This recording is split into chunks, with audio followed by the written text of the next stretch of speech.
in a moody, dark corner of Spain. Besides the people who live like no one else.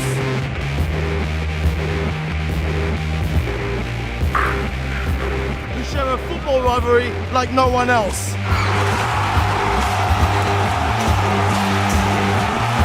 This is Derby Days, Galicia.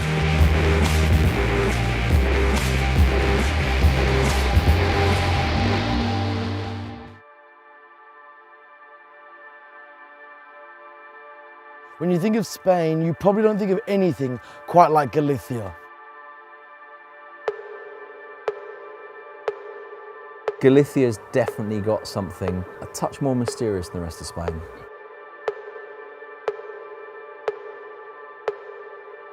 Tucked away in the northwest of the country, this is arguably Spain's most unique region, a fascinatingly mysterious part of the world where the sun doesn't usually shine and everything comes back to the sea.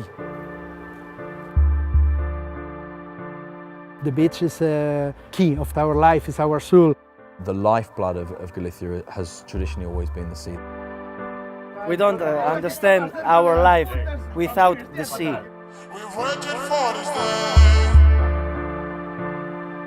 No tiene nada que ver con lo que el mundo tiene la imagen de España. This is Galicia. No hay baile, no hay toreros, no olé, olé, no, en Galicia. And what about Morriña? La morriña. La morriña la tienen todos los gallegos. Morriña es que sientes, la echas de menos. It feels wet and damp. You would see rain every day from September to May, non-stop. And it's these powerful surrounding elements from sea to sky that has carved out a part of Spain where the people live their lives very differently to the rest of the country. The weather defines us, always hesitating. They ask if it's going to rain, if there will be sun. There's the famous line that says that when you meet a Galician on the stairs, you don't know if they're going up or going down because Galicians kind of don't give you a straight answer. A ver las ailas. Ahí está. What does it mean? Yes, it means no, it means maybe. It means maybe. Maybe, maybe, maybe. ¿Cómo estás? Bueno, no, ni bien ni mal. Bueno. The rain affects the culture, the humor, how we are. You guys are crazy. Why are you so crazy? Ven aquí, come here, please. We had a lot of things that can explain a different identity. For example, language. We speak Spanish and we speak Gallego, the language of Galicia. It's very similar to Portuguese. The most famous food in Spain is the Galician food. Número 1 y el resto es de 5 para abajo.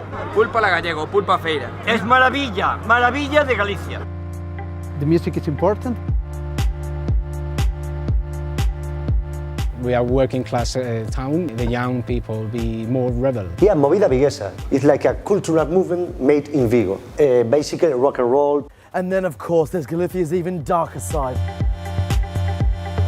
The dead in Galicia is very important because we mix with our culture. No es un tema tabú como puede ser en otras culturas. Aquí es algo trivial. Santa Compaña. It's a Galician myth. It's the souls that they are walking around in the forest of Galicia. If you see them, you die and you join them. Hey, no, don't talk about that. Don't talk they about actually that. take it seriously? Yeah, of course. No joke about that. If it's not the procession of ghosts, then it's the legend of the brujas. This kind of idea of there being witches or wizards and myths matter even when they're myths. Do you believe it? Yo, a ver las señas.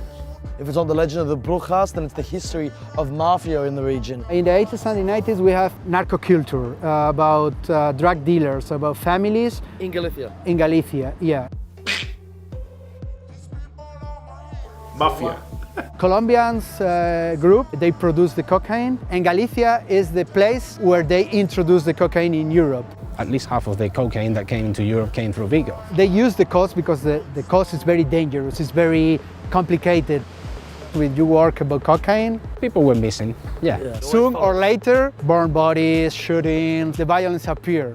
And Galicia is not the exception. If it's not the history of mafia, then it's the way they revere the perceberos. People that risk their life take the percebe that grow up on the rocks. It's very ugly, but it's delicious.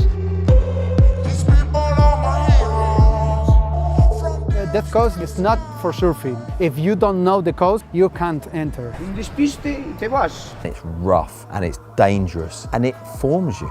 Cuando venía la ola por la grieta me pegaba en el pecho y me disparaba para allá. Pero cuando se iba la corriente otra vez, al mismo sitio me llevaba otra vez. One of the more respectful job in Galicia, because all the families in Galicia have at least one person who died. Hombre, es que nosotros al ir a la mar siempre nos enfrentamos a la muerte. You can see a lot of cross on the rocks, remembering the people who die trying to catch the percebes. But for all that makes Galicia unique, they do share one thing in common with the rest of Spain's regions: their love for their local football clubs. In Galicia, football plays a huge part in the identification of who and what you are. Not one conversation going on isn't about football. La música, hay fútbol en la mar. En la muerte encuentras el fútbol. But as we know, wherever you find a love this strong for local football clubs, you also find a very intense rivalry. And in Galicia's case, their rivalry revolves around Deportivo Coruña here on the north coast and Celta of Vigo on the western front. For this derby, let's begin here with the marginally bigger city boys.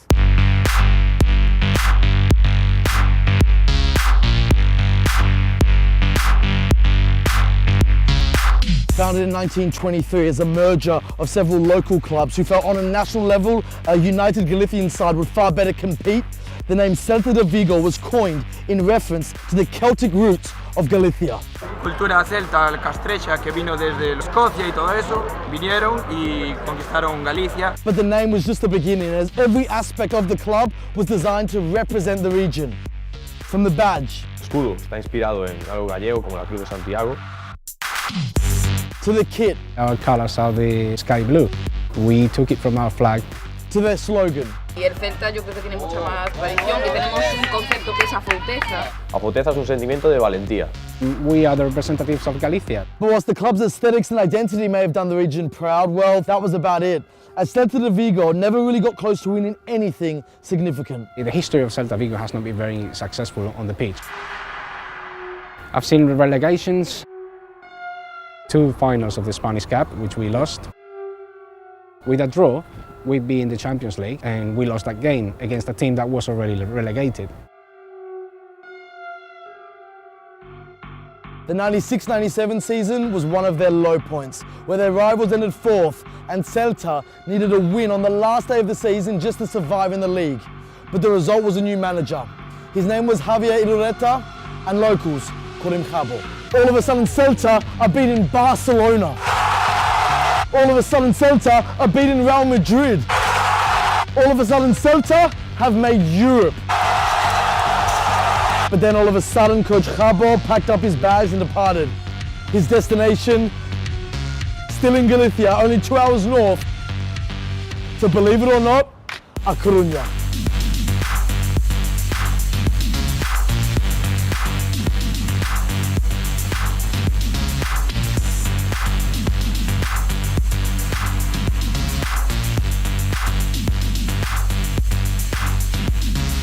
Founded in 1906, Real Club Deportivo de La Coruña was created as a result of the sport exploding in popularity when a local Coruñan brought the game back from his studies in England. And just like at Celta, the Galician identity is extremely important to the club. The slogan of Deportivo is "We are people from sea." Our stadium, Riazor, is the closest to the beach. In the world? Yes. The form of the stadium is like a ship, like a big ship that is entering in the sea. The most Galician thing is Deportivo La Coruña. And just like at Celta, for most of their history, with the exception of a few cups, Deportivo La Coruña weren't really in the business of winning titles. In fact, they were actually better known for losing them. Deportivo only need to match Barcelona's result or better it to win the league title. Barcelona have basically given up on it. Barcelona, I think they're beating Sevilla 5-3. So La Coruña have to win their game? So La Coruña have to win their game, it's 1-1. Deportivo get a penalty in the last minute. They know this is their fate. Depor are going to win the league. So it should be Babetta who takes the penalty, but he doesn't want to. He go like... He was scared? Yeah, of course. Djukic doesn't really want to take it, but someone's got to do this. And you imagine the penalty in the last minute of the last match, and if Djukic scored, we won the Liga. And everyone can see that he's going to miss. It's too hard to watch. And he does. Estaba llorando delante de la televisión. It was like a trauma. You remember this? Guay, guay, muy bueno. Like a horror movie, you know? I remember I was crying, my father, don't cry because football, and I say, I don't cry because football, I cry because Depor. We celebrate a lot. Yeah, the best match in our life. But then from Celta, Jabo arrived. And just like at Celta, Jabo changed everything. Within 2 years, Deportivo win La Liga. Fue una pasada, eso fue una fiesta. Yo no fumo, pero tenía un puro así, un puro, y me lo fui fumando de aquí hasta allá. They make the semi-finals of the Champions League. Mujeres, saltando aquí celebrándolo. Eso, y después saltaron todos para el campo. Within 4 years, against Real Madrid. On Real Madrid's 100th birthday. 6th of March 2002. At the Bernabeu. Deportivo win the Copa del Rey. One of the great images is the whole of the North Stand at Santiago Bernabeu, full of Depor fans after the game. The rest of the stadium's empty, and they're singing "Happy Birthday to You." Now, to Real Madrid. He may have given Vigo Eurocerta, but Irureta had given Coruña Super Depor. Irureta. Se llama patrimonio, ¿por qué? Porque nosotros tenemos 6 trofeos y ellos tienen 0. But these two teams never needed Irureta to create a rivalry. Deportivo and Celta, extremely intense, like a Chelsea Millwall in the 80s. In the 80s, I don't remember a derby with no violence. Ni a los de Vigo aquí los peinábamos bien, Bottles flying. Los peleas de 200 y 300. People screaming. Ni en los buses, la mitad de los buses. Many police, so many police. Y cuando íbamos nosotros allá, pues pasaba lo mismo. Balaidos was shut down.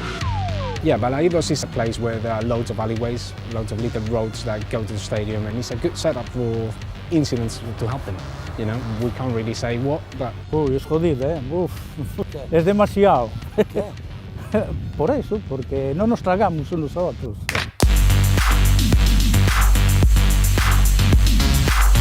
The fans have fought, and also the players have fought. So there's TV footage of a guy in a hooded jumper, dark glasses, in with the Celta Vigo fans away in A Coruña. And there's footage of him actually saying to the fans, just the other side of the barrier, like this, and grabbing his crotch, come on, come over here, come here and kiss it. And then after a while, of course, the TV cameras realised, that's Hugo Mayo. Giving it loads. Yep, suspended, in with the fans, in with the hardcore. So it's about identity. It's like, we are the true Galician. No, they are Portuguese because they are very to the border of Portugal. Vigo call us Turkish. No one knows why is this nickname. But you wave Turkish flags now. I saw you had Yeah, we are proud. Ellos nos llaman portugueses. Call me Turkish, okay, we are Turkish. Nosotros portugueses.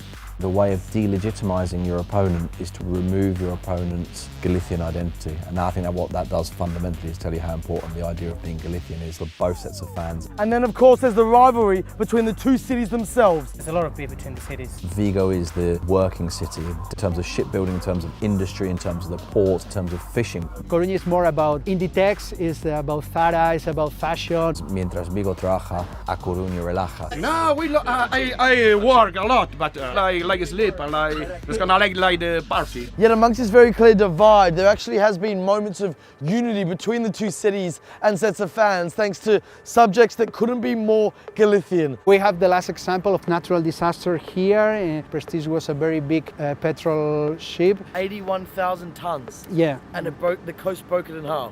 Yeah, our coast is dying, our fishermen is suffering because that. La gente se unió sin rivalidad de ningún tipo, todos a una causa que era limpiar la costa. All of which perhaps explains one of the most unique traditions in derby football. We used to live like 200, 300 meters away from the stadium. En Balaidos, sí. During the derby, we opened the window and we could hear the anthem.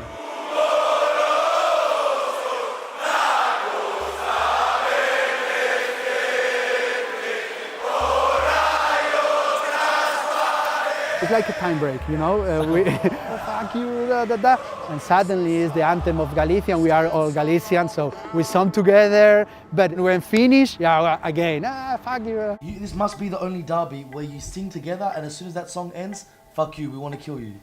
Sí, somos distintos.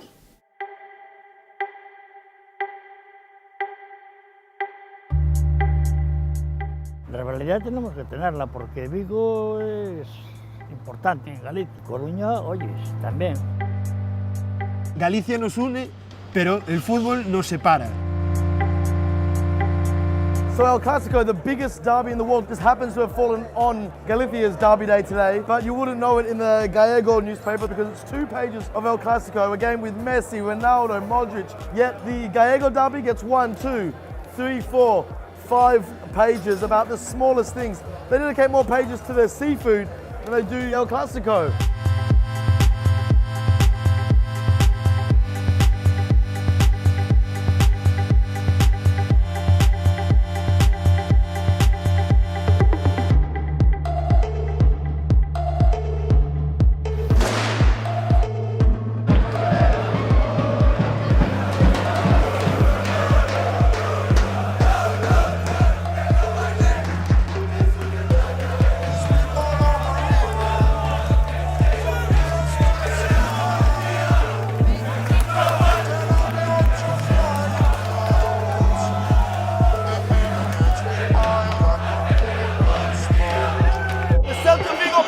Up and the noise is just on another level.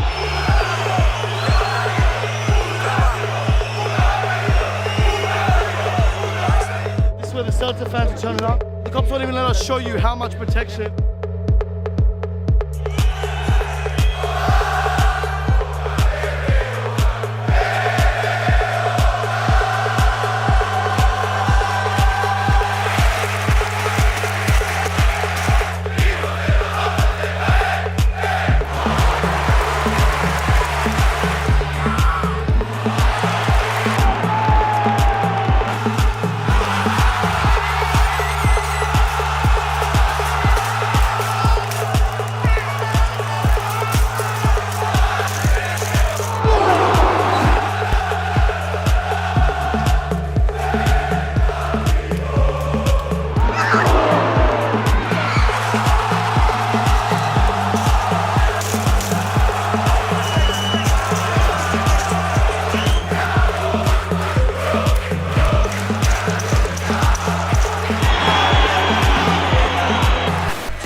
Well, in a region of the world where people are known for their indecisiveness, I don't think that derby could have been more fitting. You don't even get me started off the pitch, where they needed all this police intervention before the game even started. Then before kickoff, they're singing together. They're weird, they're a strange lot, but they're proud of it. But so they should be, because in a stadium literally by the sea, full of people proudly from the sea, they create exactly what derbies should be about. Representing and celebrating both sides of the affair amongst moments of absolute madness. Next time on Derby Days. Y hermanamiento que nos una. I like red.